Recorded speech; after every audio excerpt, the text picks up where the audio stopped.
ዳኒ የእውነት እኔ የምጠብቅህ ወይም እኛም የምንጠብቅህ ትልቁ የሀገር የአመራር ቦታ ላይ ብቻ መሆኑን አይደለም። ለምን እንደ ዳንኤል አይነት ሰዎች ማዕረግ ሹመት ሲያገኙ ስልጣን ሲያገኙ ከኢትዮጵያን የሚጠቅሙት ከሁለት አንጓዎች ዋነኛ መሰረታዊ አንጓዎች ነው።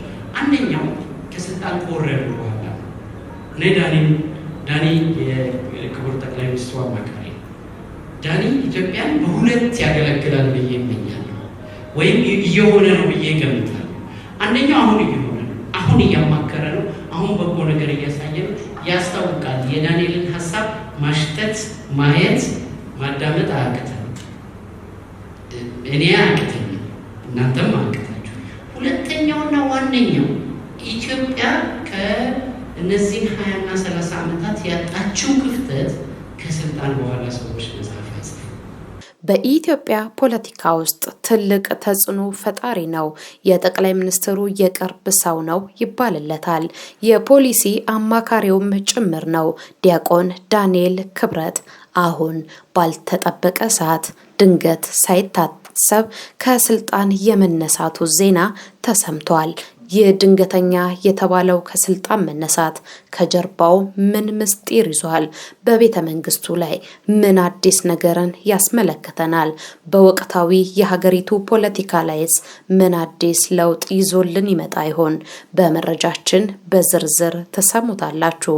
ከዛ በፊት ግን ወዳጁ መሐመድ ካሳ ዳንኤል ሙስሊምና ኦሮሞን ይጠላል ወይ ብሎ ራሱ ጠይቆ ራሱ ምላሽ ሰጥቷል። እስቲ እንመልከተው። የጠቅላይ ሚኒስትሩ አማካሪና የቅርብ ሰው ዲያቆን ዳንኤል ክብረት ከስልጣኑ ተነስቷል። በዚህ ዙሪያ የተለያዩ መረጃዎች እየወጡ ነው የሚገኘው። ቀዳሚ መረጃውን ይዞ የወጣው መሰረት ሚዲያ ነው። መሰረት ሚዲያ ዳንኤል ክብረት ዲያቆኑ ማለት ነው የፋና ብሮድካስቲንግ ኮርፖሬሽን የቦርድ ሰብሳቢ እንደነበረ አስታውሶ ከተቋሙ ሰራተኞች በተነሳበት ቅሬታ ምክንያት ከቦርድ ሰብሳቢነቱ ተነስቷል ሲል ነው መረጃውን ይፋ ያደረገው። የዜና ጣቢያው ምንጮችን ጠቅሶ ነው ይሄንን መረጃ ያወጣው። በምትኩ ደግሞ የኮሙኒኬሽን ሚኒስትሯ ወይዘሮ እናታለም መለሰ እንደተተኩም ነው ያተተው። ይህ የስልጣን ሽግግርን በተመለከተ ከፋና ብሮድካስቲንግ ኮርፖሬሽን የሚሆን ከመንግስት በኩል አንዳችን መረጃ አላገኘውም ነው የሚለው መሰረት ሚዲያ። ግን እንደ ፍንጭነት ያስቀምጠው ነገር አለ። እሱን እንንገራችሁ።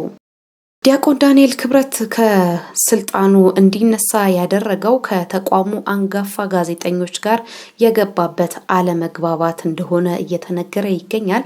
ከ400 በላይ ሰራተኞች በደል ደርሶብናል፣ አስተዳደራዊ ጫና እየተደረገብን ነው፣ በዚህ ምክንያት ስራ ለመልቀቅ ተገደናል ማለታቸውን ተከትሎ የሰራተኞች ቅሬታ የስራ ዋስትና ስጋት ፈጥሯል። በዚህም ምክንያት ዲያቆን ዳንኤል ክብረት ላይ ጫና መፈጠሩና አሁን ለደረሰበት ደረጃ እንዳደረሰው ነው የውስጥ መረጃዎች የሚጠቁሙት።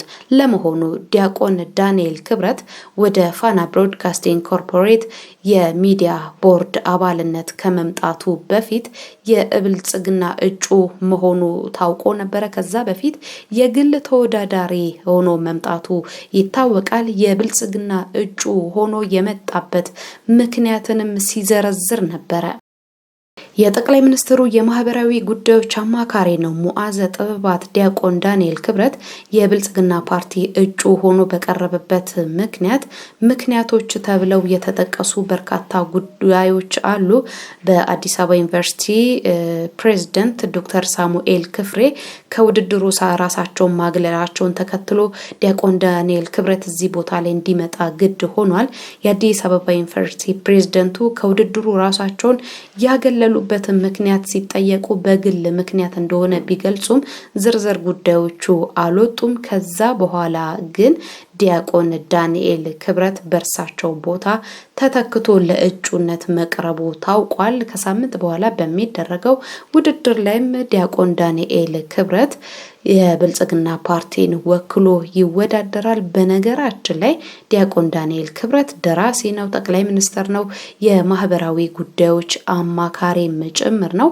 አሁን ላይ የሚወዳደርበት የምርጫ ክልሉ አራዳ ክፍለ ከተማ የምርጫ ክልል 2 እና 14 ሆነው ተመድበውለታል። ብርቱ ፉክክር ይጠብቀዋል እየተባለ ነው።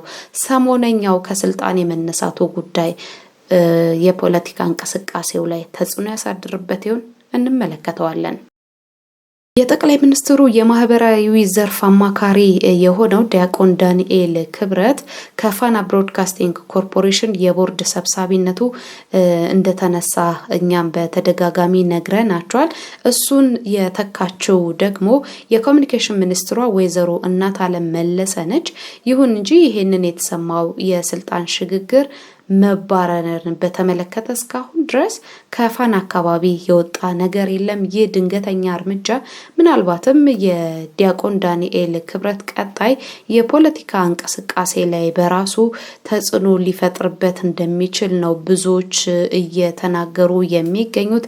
ድንገታዊ የሆነ ሹምሽር ስለሆነ ብዙዎች ስጋታቸውን እየገለጹ ይገኛሉ። ምናልባትም ቀጣይ በምርጫው ላይ ቢሳተፍም አሁን እንደተቀመጠበት ደረጃ በአማካሪነት ማዕረግ በሚኒስትርነት ማዕረግ የመቀጠሉ ነገር ያበቃለት ይመስላል ብለው ብዙዎች ይሞግታሉ።